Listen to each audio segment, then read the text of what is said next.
Have you ever sat down to think about the things you normalize in your child's life?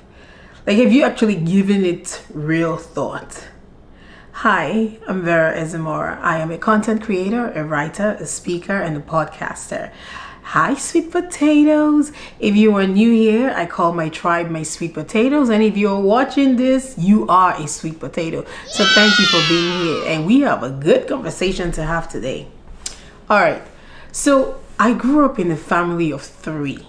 Yes, it was just me, my mom, and my dad. And I played all the roles. I was the Ada. Ada is the first daughter in the Igbo culture. Ada is the first. I was the Ada of the house, but I was also the last born. I was technically the middle child. I was the daughter, but then I was also the son. In fact, I remember once my dad wanted me to wash his car. He said I had to wash his car because just because I'm a girl doesn't mean that I should not know how to wash cars. I still hate washing cars today. Thank you, Dad, because I'm going to blame it on you. Both of my parents were medical doctors. My mom is late now, but they both went to school in Russia where they became medical doctors and where I was born. And no, I was not born in Russia by mistake. I've been asked this question. Yes, they had me there on purpose. They lived there. Sometimes people are like, you were born in Russia? Why? On purpose? Yes, it's not like they were in a plane flying in the airspace of Russia and my mom went into labor and it's like, well, oops, we gotta have her now. They lived there. I consequently lived there for 4 years of my life, the first 4 years of my life. And then we returned to Nigeria. When we returned to Nigeria, I could not speak a lick of English, only Russian. So I couldn't communicate with anybody except my parents. And my parents, in their desperation to get me to learn how to speak English, they were not speaking Russian to me. They stopped speaking Russian to me. And sadly, I do not speak Russian anymore. I recognize the language when I hear it, but I don't speak Russian. I gave you all that background just for you to understand where I'm coming from, like the position and my experience. My parents' marriage was not perfect. In fact, it had a lot of problems. But one problem it did not have was affection. My parents were so affectionate. Like they were affectionate towards each other and they were affectionate towards me. They told me I love you all the time. They told me I was beautiful. I kissed my parents on their lips. I still kiss my dad on his lips because that was just my norm. I thought that was everybody's norm. I was a full-blown adult. Matter of fact, it wasn't that long ago when I was talking to some friends and they expressed how strange my family was. And strange because we were really affectionate. And I thought that was everybody's family. But they were like, yeah, no, we did not do that. But my family, I don't know if my parents made a conscious decision to be that affectionate, or if that was just who they were, or if that was how they grew up, which I doubt. I don't think that's how they grew up. So I don't know why they were the way they were. But I can tell you that at no time in my life did I lack or feel like I lacked affection or love. I never felt not loved, you know? Even as an adult, when I started dating or talking to men and the man would tell me I was beautiful, it carried no weight. It's like, okay, tell me something I don't know.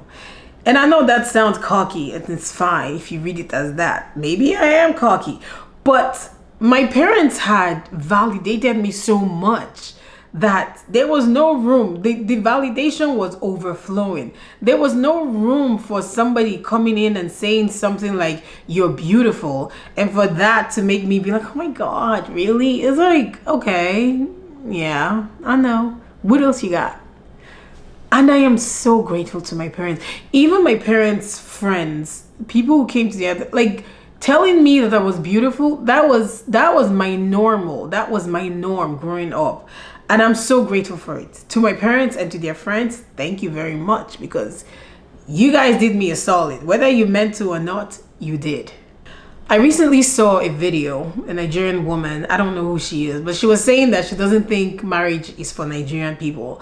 And her supporting point was that Nigerians are raised in trauma, and our perception of love, our way of showing love is coming from trauma. And she said how we're not affectionate, that couples don't kiss. And, I totally understood where she was coming from. Even though that was not my experience growing up, I understood where she was coming from. Sometimes there are couples, you realize you've never seen them kiss before. There's some kids who have never seen their parents kiss. I saw my parents kiss all the time. All the time. My parents didn't call each other by names, by their actual names, except when they were like in serious conversations or maybe in an argument. But my dad, for example, called my mom Nda, NDA, Nda, not non-disclosure agreement, but NDA, Nda. And for the longest time, I didn't know what that meant. It was only not that long ago, my mom was still alive, that she told me what Nda meant. And Nda, my dad derived from the word darling. Why did he call her Nda? Okay, I'll tell you. Because my father is a lover of Zebediah. So he turns words. The way Zebediah speaks? That's how my dad loves to speak. When you tell my dad good morning, he says mon. You say good afternoon, he says afu. That's my dad. He still does that. So Nda made a lot of sense. But I never asked when I was growing up, what does Nda even mean? I just like, okay, he calls that Nda. But that's what Nda meant. So I saw them be affectionate. I saw them take walks. Like when we took walks on the road, I saw them take walks. Sometimes they held hands. Sometimes I was like maybe holding one person's hand and then two of them were holding hands, or I was in their middle. Sometimes I was even behind them. That was my norm. Like people talk about, oh, when you're in Nigeria, you don't just get up. Growing up, you don't just get up and go to a restaurant to eat. But we did. Now, the fact that they only had one child, of course, I'm sure made it easier versus having to take 5 kids to a restaurant.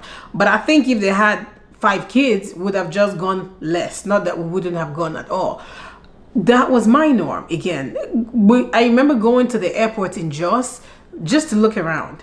And they had this meat pie they used to serve at the restaurant, at the airport, that my dad loved. So would randomly go to the airport to eat meat pie. We would go to hotels. Like if you grew up in Jos, then like Hill Station Hotel. Would go there just to hang out. Sometimes to swim. I didn't know how to swim, but they would let me get in the little pool, which my dad would laugh at me for because I couldn't swim. But it was fun.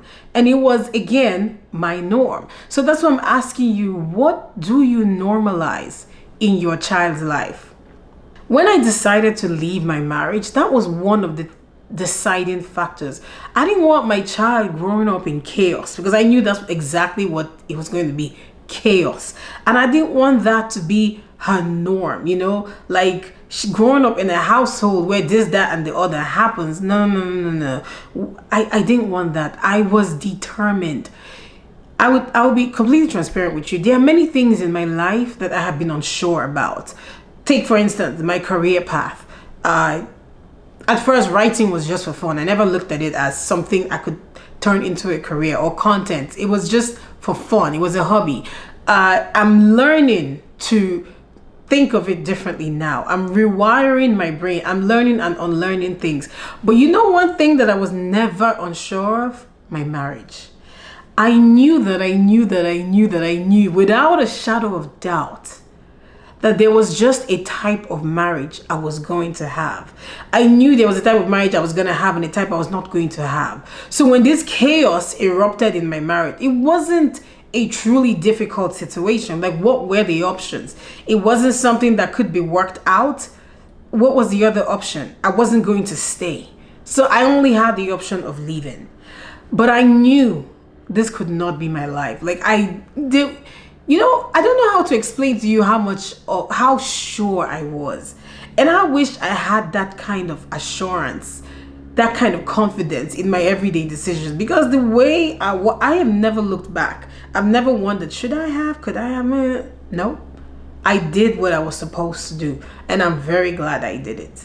When I used to fantasize about marriage, before I actually got married, I thought, or I was so sure that I was going to have the type of marriage that my children would be like, ew, ew, saying ew to me, you know, to their parents, because we were going to be so affectionate. Because again, that's what I grew up with. That's who I am naturally. That is in my configuration. I follow come with me. So I was sure that this was the type of marriage I would have. This is the type of relationship I would have. Now, unfortunately, I was thinking that Verastic would experience that. Unfortunately, she did not get to experience that with both of her biologicals. But thankfully, she still experiences that. She still gets to experience that.